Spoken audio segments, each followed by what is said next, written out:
word of God from Matthew chapter 6 verse 33. Seek ye first the kingdom of God and his righteousness.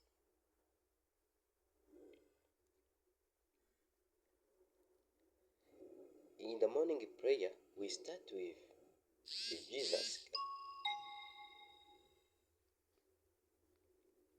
the Word of God, where we found in Matthew chapter 6:33, and all these things shall be added unto you.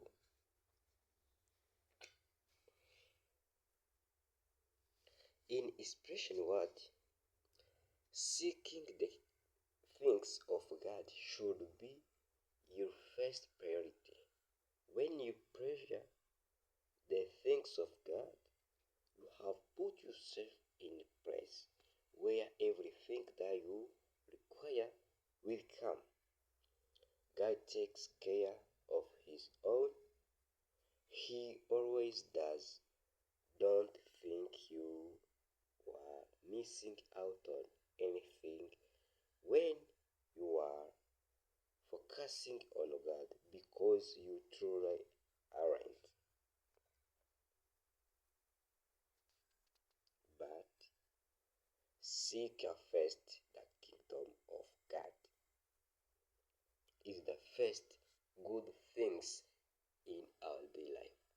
If you have a kingdom of God, you have all wishes, all want, all need. The first is the kingdom of God. Let us pray. Dear God, I set my mind on you and commit myself to pursuing you and the things of your kingdom.